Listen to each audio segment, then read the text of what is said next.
Hey everybody, what's going on? Welcome to Thinking Out Loud. Thinking Out Loud for September 14? I guess 14, Monday, September 14. That's when this show will drop for the Cardos Creates patrons. And then it will drop probably later on that day. So Monday afternoon on Podbean and iTunes, and then on YouTube on Tuesday. So yeah, that's what we're doing.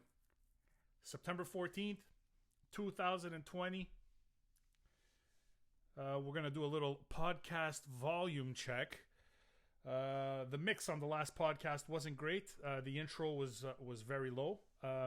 And this is something I want to talk to. This is my message to all other podcasters out there. Okay, if you're a podcaster, this is really important stuff.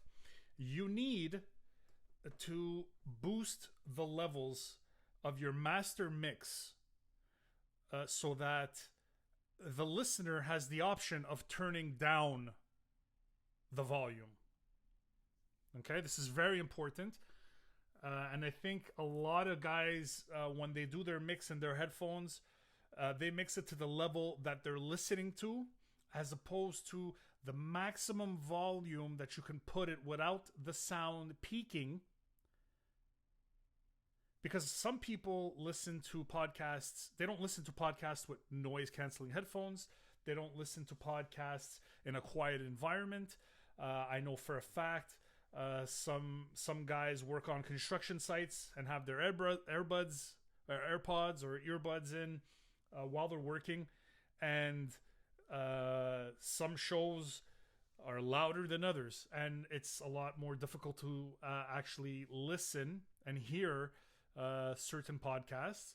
So my message to you, my friends who are in the podcast community and who record your own podcast and do great jobs, before you export your final mix of your show, make sure that the volume fader on your master sound, your master mix, okay, is right below the peaking level. You want it right below the red.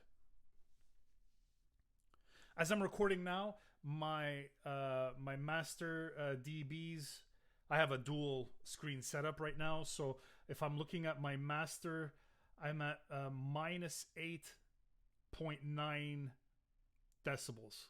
Okay. But when I put my mix up for final export, the mix is going to be probably close to 7.5. 7.5 is probably where it's going to be for my final mix, so that when I listen back to it after, I'm able to actually adjust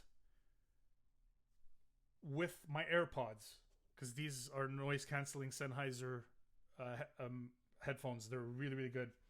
They're studio headphones. But right here, if you're watching the video right now, you can see I'm holding up these AirPods, and they're decent quality. I really enjoy them. I love the practicality of the AirPods. I love the intuitiveness of the AirPods and the double tapping to stop.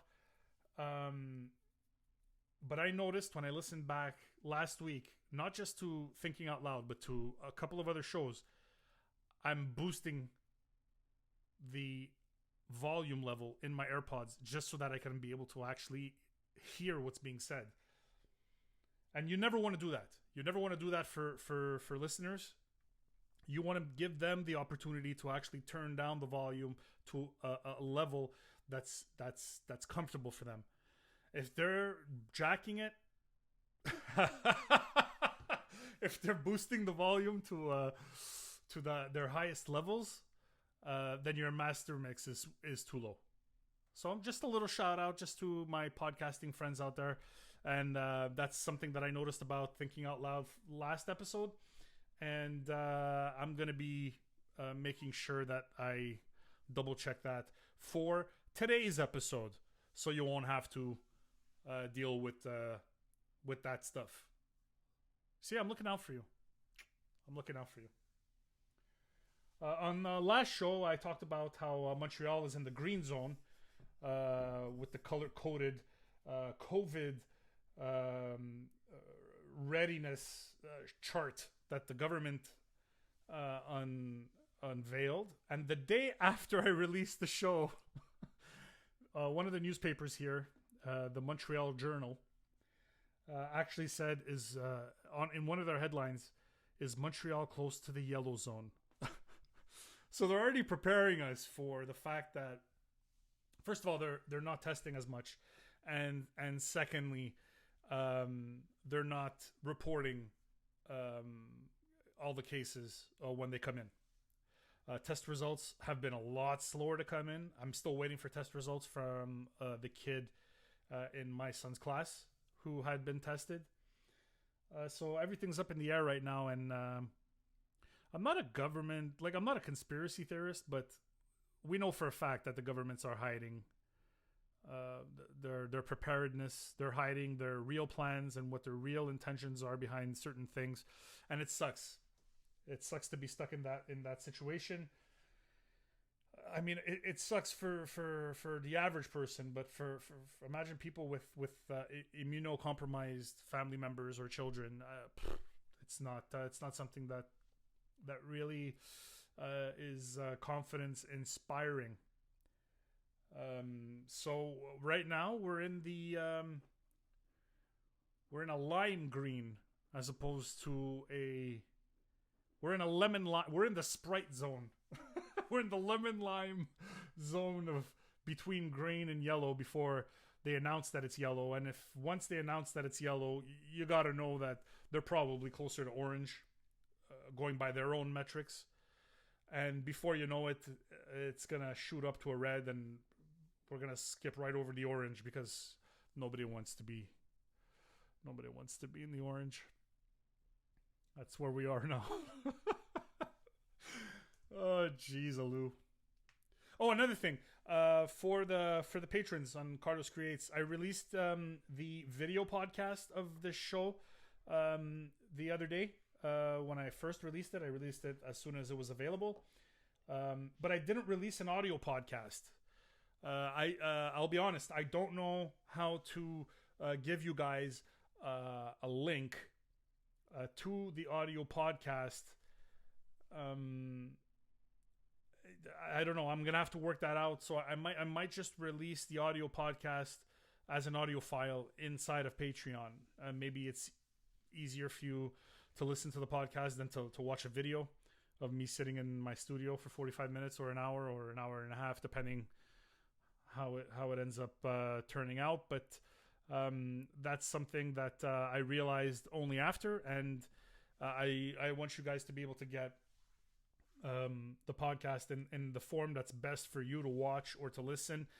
So I'm going to be releasing the audio and the video in two different files into the Patreon feed before I release the podcast onto Podbean and iTunes. So yeah, just wanted to let you guys know about that, which is also very interesting.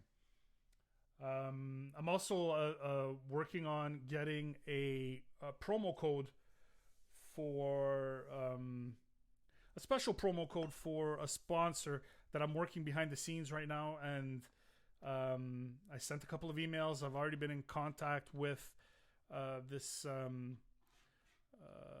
company. It's a company that I really enjoy, but until those details are worked out, there won't be any live reads on the show.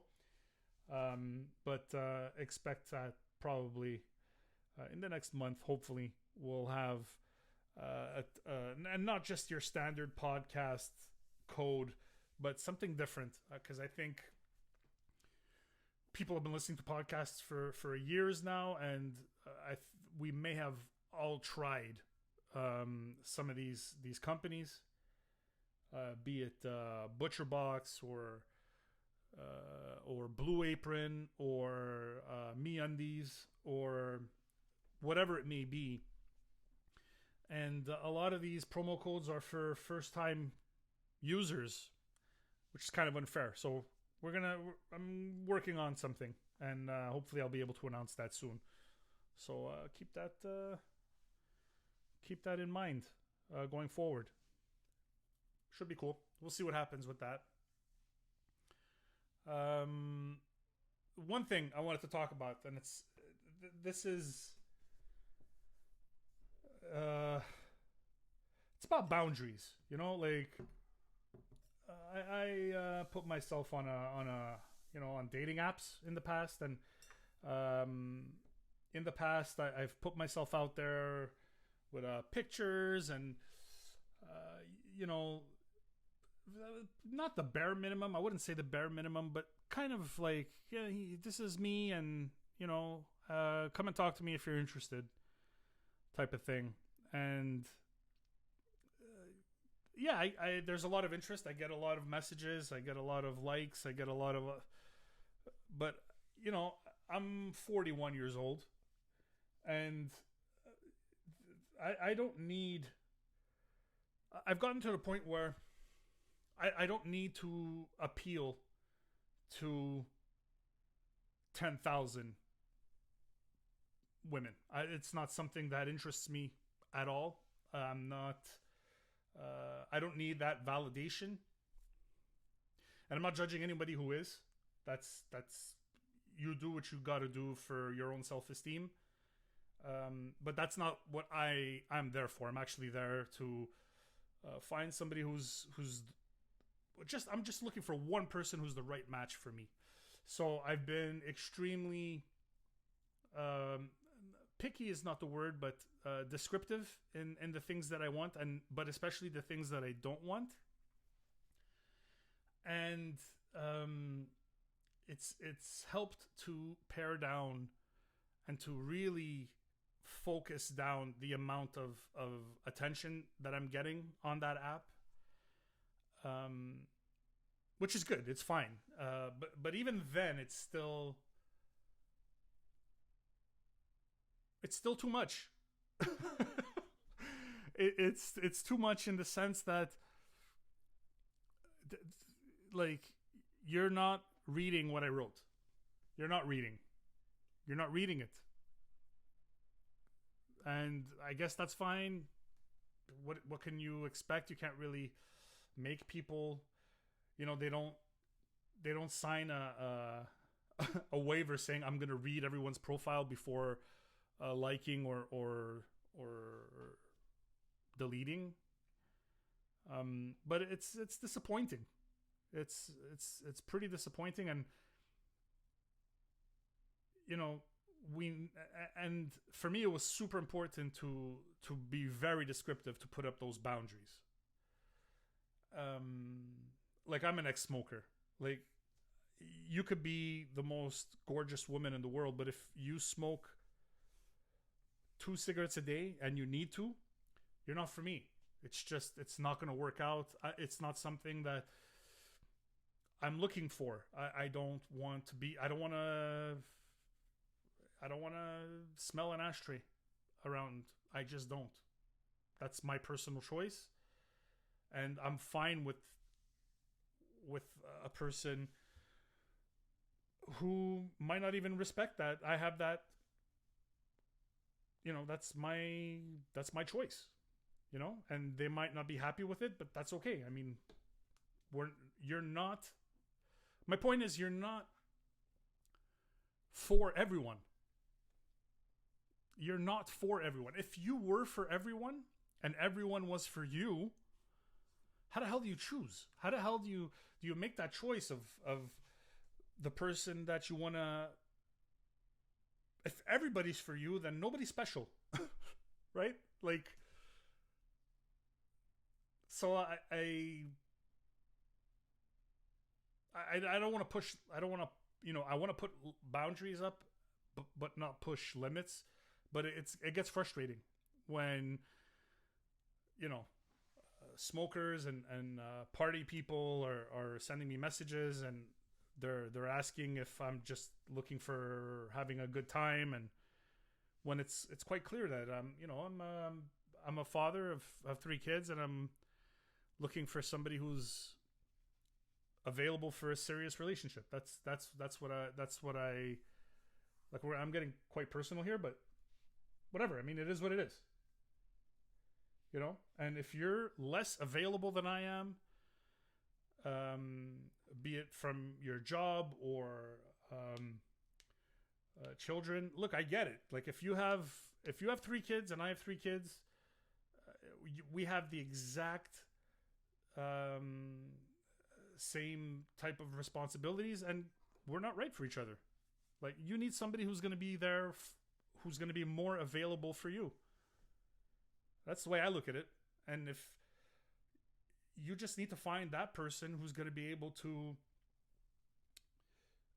not devote, but who wants to invest that time to be available for you. And I want the same thing. I want somebody who's going to be available for me when I'm available, because 50% of the time I'm not available. That's just the reality of the situation. So if you might not have children, but your job has you working later hours, or you're in the food service industry, it's going to be tough. It's just going to be tough. And you got to be, I myself, I'm okay with it. You need to be okay with not being the right person for everyone, and not everybody being the right person for you. And I guess putting up those boundaries is really important. And sometimes people are so desperate for the validation, and you know, that they put aside their own needs just to feel wanted, and that doesn't last. Does not last long. It's not something that's sustainable. So put up those boundaries. Put up those boundaries and say, you know what? Yeah, you're hot as fuck. You are hot as fuck, and I'm sure I could throw you around this bedroom and we'd have a blast. But in the end, if there's nothing more than that, what's the point? There's no point. For some people there is, I guess. Some people just want to have fun, and that's great. But I mean, if I specify in my profile that I'm looking for something serious, I mean, at that point, I'm not just looking to have fun. I've had enough fun. And that's not to say I'm not a fun person. It's not to say I'm not looking for adventures, but I want to share those adventures with one person. That's all. That's all I'm saying.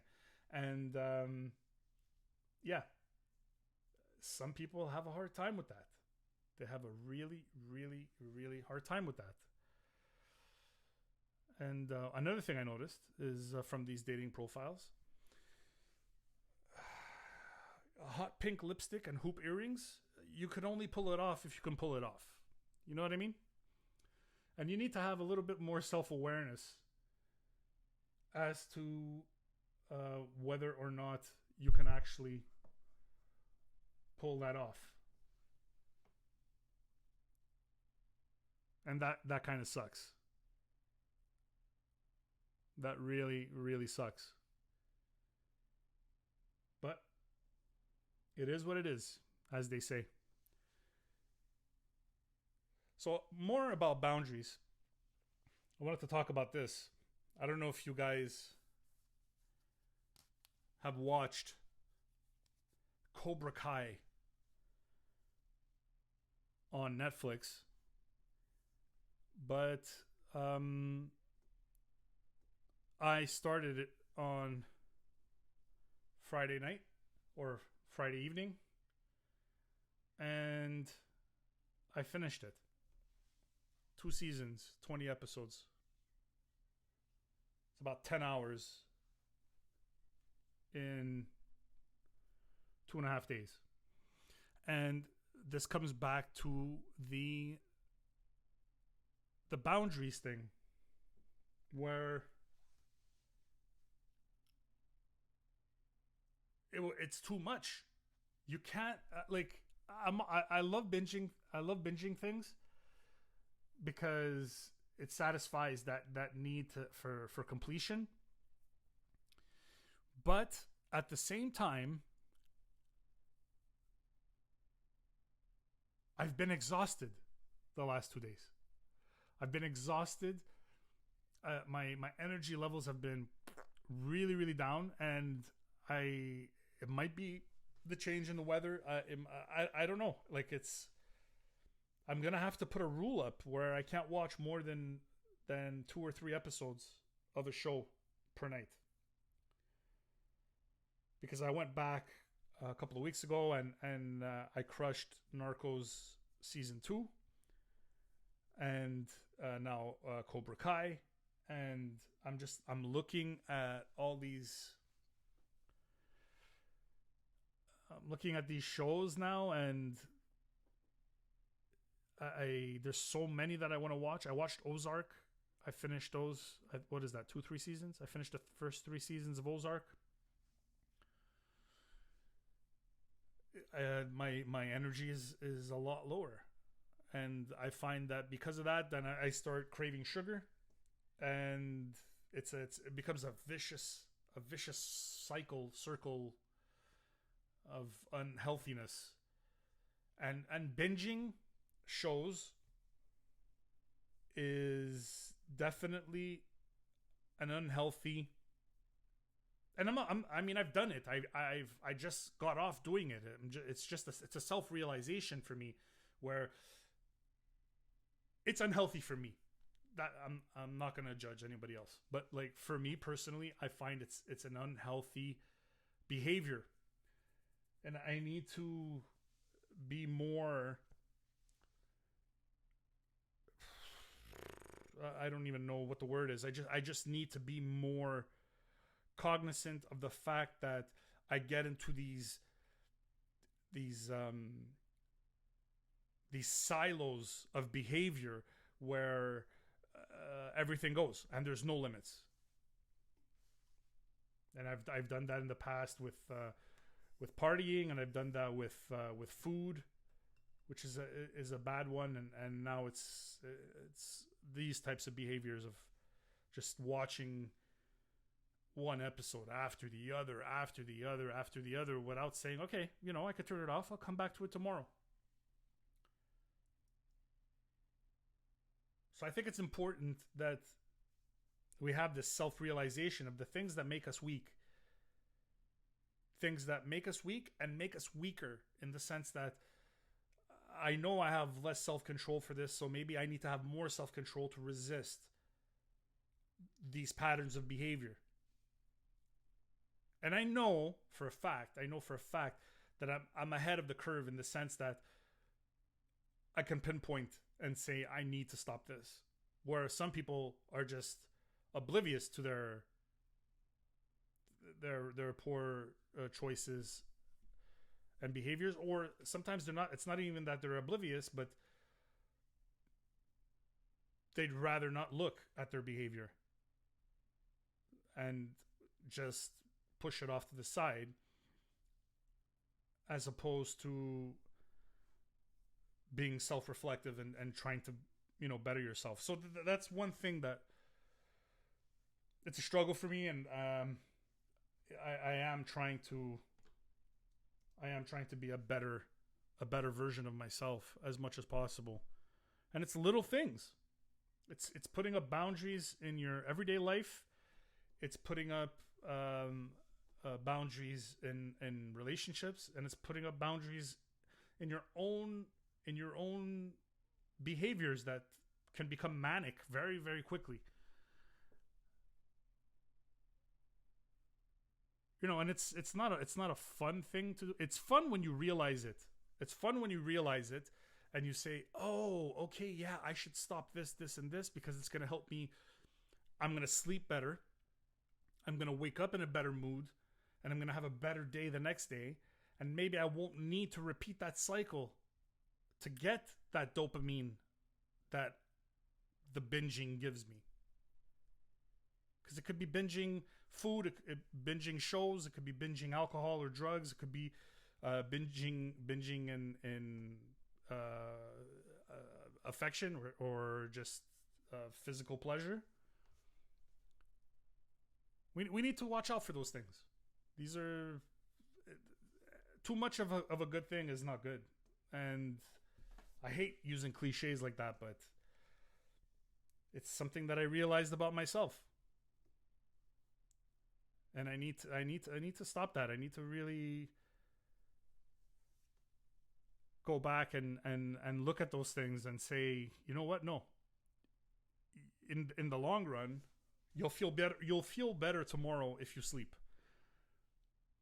Like that, the need to know what happens next in a show is going to give you less long-term pleasure than the 7.5 hours of sleep that you need.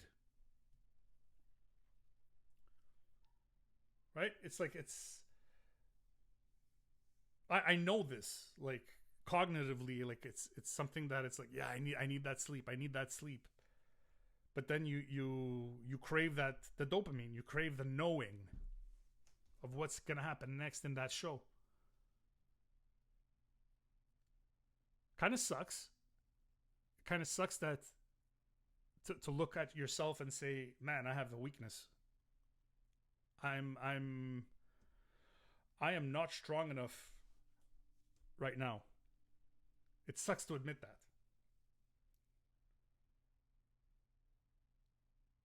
But it is what it is, you know? And knowing that, I feel, puts me ahead of the game, which I can honestly say I'm happy that I have that knowledge and I'm able to work with that, because a lot of people aren't. A lot of people have no idea.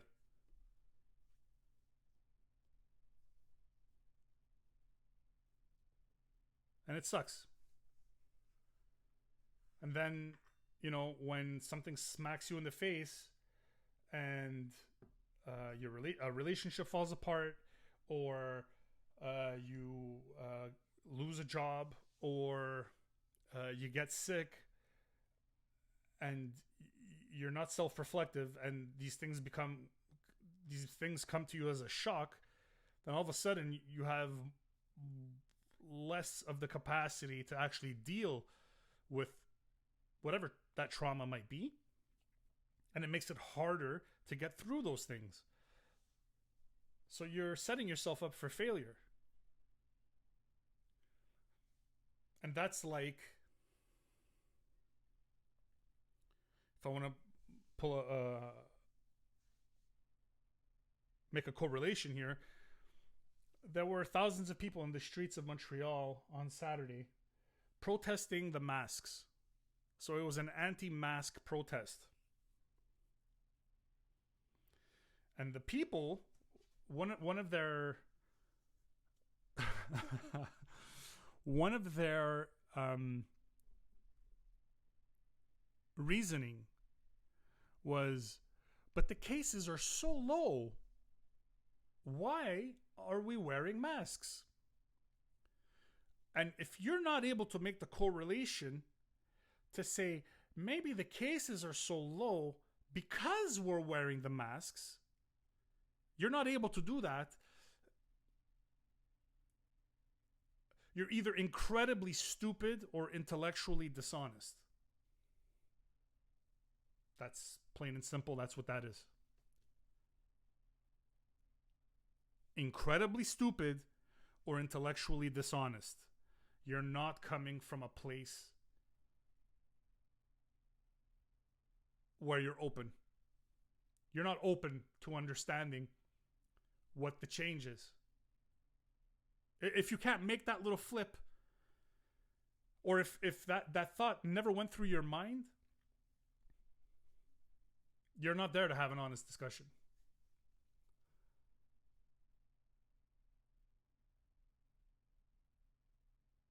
And every epidemiologist said that in the summer months, in the warmer weather, where more people are outdoors, the transmission rates are going to be lower than they were in March and April. That's just science.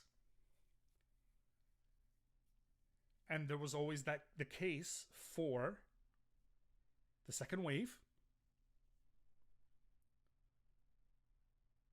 the case for the second wave was always when the temperature cools down and people transition from being outdoors to indoors. The science was always there. The blueprint was always there. Always. There was no doubt about that. The blueprint was always the same. And now cases are going up. And they're like, whoa, what's going on? How come?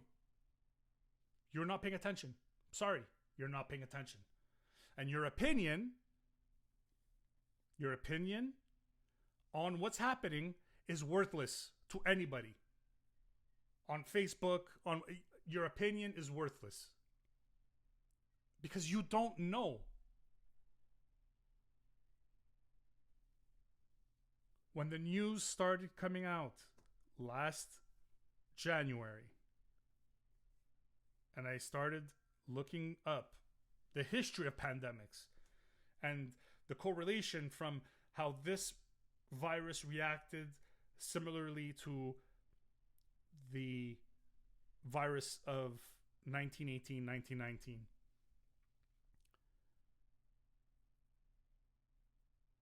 It was always going to be an 18-month thing. Always. Always going to be an 18-month thing. I've been saying it from the beginning. That it's going to be an 18-month thing. And people were saying, in April and in May, but this virus is attacking the elderly, whereas the 1918 the Spanish flu attacked people in the prime of their life, and it was people who were more active that suffered more from the Spanish flu. That's correct. That's right. But what they forgot to say was that those people who were in the prime of their life, who were dying more so than elderly people, that happened in the second wave.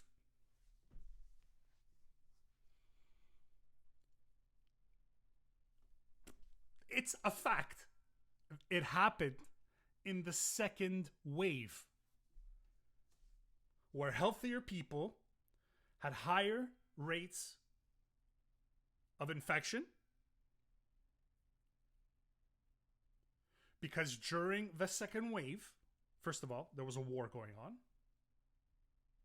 Secondly, elderly people and smaller children were indoors and already wearing masks, and there's pictures to prove that. And the people who were outdoors and still working were the people who were in better shape. So they were in contact with the virus more than the elderly and the younger children. There were children doing school classes outdoors already in 1918 and 1919. They knew that.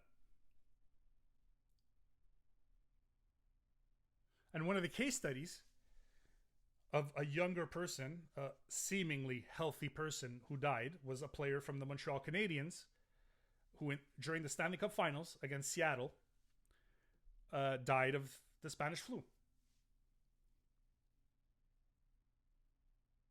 But people are trying to say, "Oh, he was. Oh my God, it was crazy. He was a professional athlete." Professional athletes in 1919 were not professional athletes of today. Not the same. Right now, professional athletes, the majority are superhumans. Okay, a professional athlete back then, yes, was more athletic, probably in better shape, but they drank and they smoked way more than athletes do today. Most athletes. And their diets weren't the same. They're not finely tuned athletes as we have today. So that guy who was, I forgot the player's name, who died from the Montreal Canadiens when that Stanley Cup final was postponed or canceled completely. That guy was probably the equivalent to a 40-year-old banker who right now plays in a garage league. So if that type of guy can die with this flu, that's what that's what it is. You need to look at the big picture. You need to understand the whole virus, not say, okay, well, 4.2 million people died. I'm just giving, it's a made up number. Okay, I don't have the numbers in front of me. But you can't say, oh, from the Spanish flu, this many people died, and from COVID, only this many people died. Dude, you're right in the middle of it. You're actually at the beginning. You're in the beginning. So how can you compare the World Series of 1976 versus the World Series of 2020 when it didn't happen yet? It's not over. You can't go back and say we have a full picture for this and this is the picture of this so far. You played one quarter. You played one quarter of a football game. And how could you compare the final scores? You can't. You can't do that. But that's why I say it's disingenuous for people to bring up these arguments.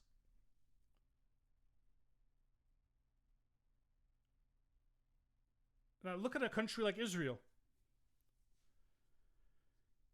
So Israel has now imposed a second nationwide COVID-19 lockdown as cases surge.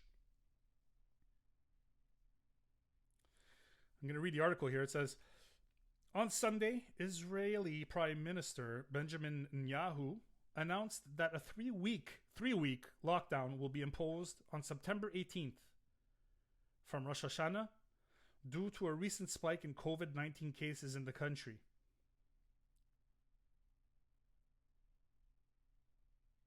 And they're saying that the lockdown is expected to last at least 3 weeks.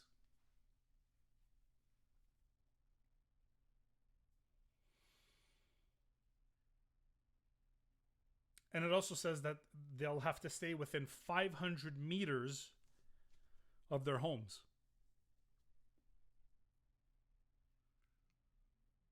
I'm sure there's going to be some type of addendums to those restrictions.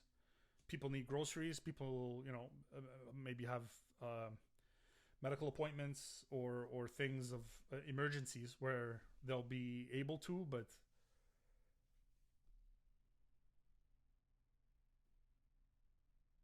from Friday, schools, restaurants, and hotels will shut, and restrictions on movement will be placed for at least 3 weeks.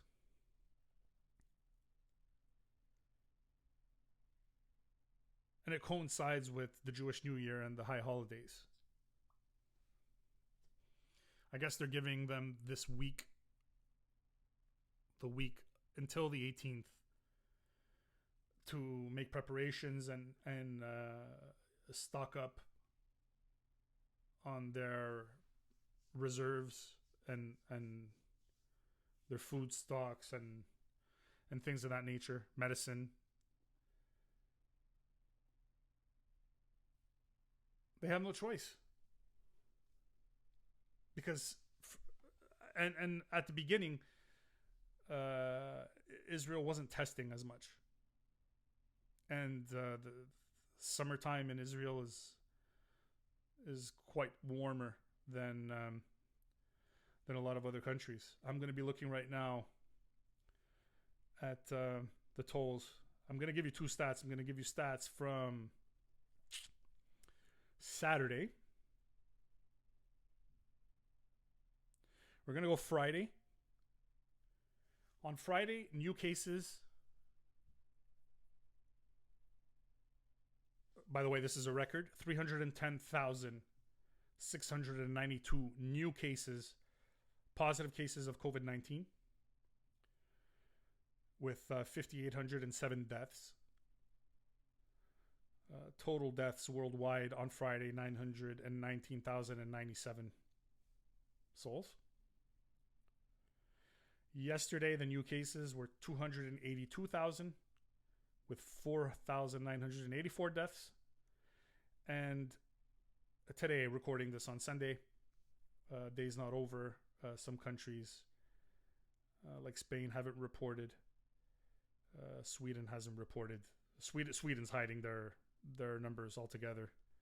Costa Rica, Ghana, quite a few countries haven't reported new cases, and a couple haven't even reported on any deaths, which could mean that no one died in those countries, or they're just not reporting like Sweden. So for today, Sunday, September 13th, as of almost 9 p.m., 243,969 new cases with 3,903 new deaths. And if you look at the curve of cases,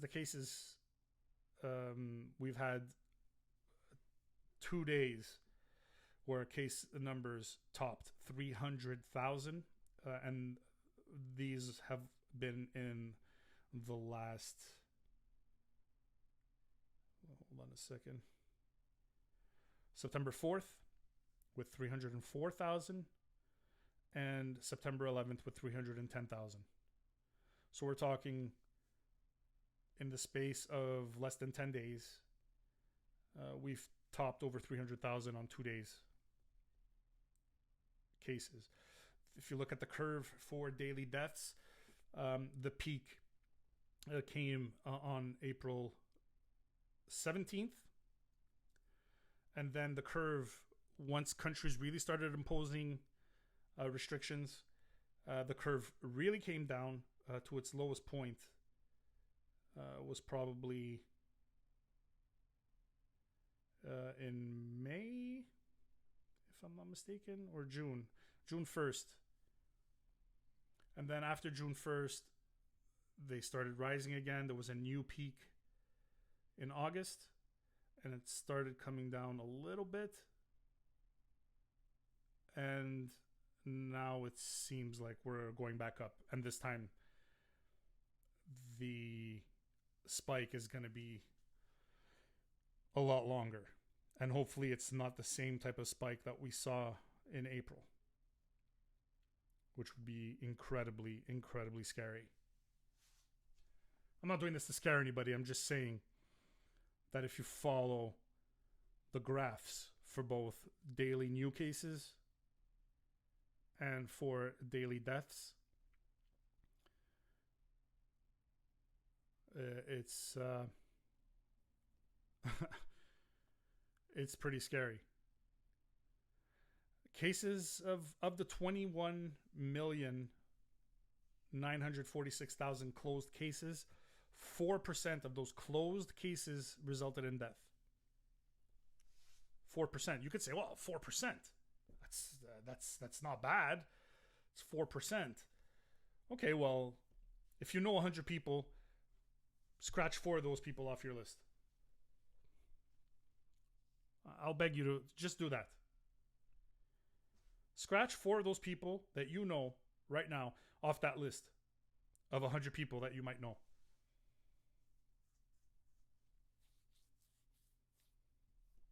And most people know more than 100 people. There's an actual scientific formula for the amount of people that were able to know and recognize, and that number is 150 people. And it comes from our DNA and being in clans, in groups, tribes, where a healthy clan of 150 people was, as I said, healthy. Anything more than that, and then the clans needed to break off because of food supplies and because there's just less empathy for people that you might not know as well. So if that number is 150, scratch 6 people off that list that you know. Just do it. It's just a number. Just scratch off 6 people. Let's all do that exercise. Go through your friends list on Facebook and scratch 4% off. It might be easy. You might have some people that you hate on Facebook, but in a tribe, in your real life, people that you want to keep close to you, people that you rely on, people that you need, be it co-workers or maybe it's your kid's friend's mother that you carpool with. Just scratch 4% of those people off, and tell me how you feel about it after. It's easy to look at a graph and say, oh well, okay, it's only this and it's only that, but when you look at the trend and at the bigger picture, and knowing that some countries like India and Brazil and Russia are lying about the numbers of dead, especially in Russia. Especially in Russia.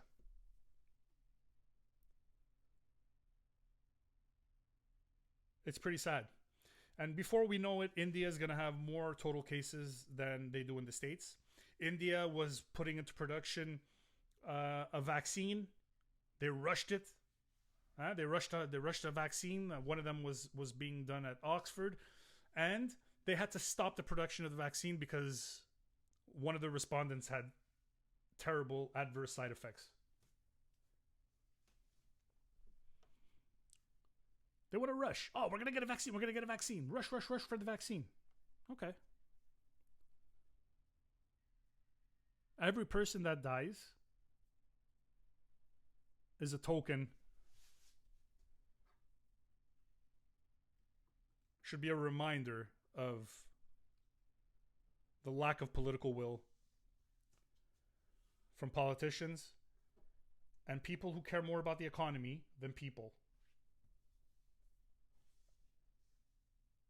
as to the dangers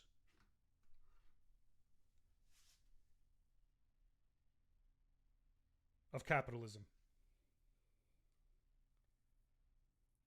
Another reminder, just want to remind you that the elites in this world use the media to propagate the fight of left versus right, to hide the fact that the true fight is from the top versus the bottom. And that's the truth. I want to thank you all for listening to Thinking Out Loud for this week's episode. Well, this week's. It's for Monday, September 14th, 2020. Thank you all for listening. If you want to get this podcast, this video podcast earlier, you can go to patreon.com/CarlosCreates and pick a tier. And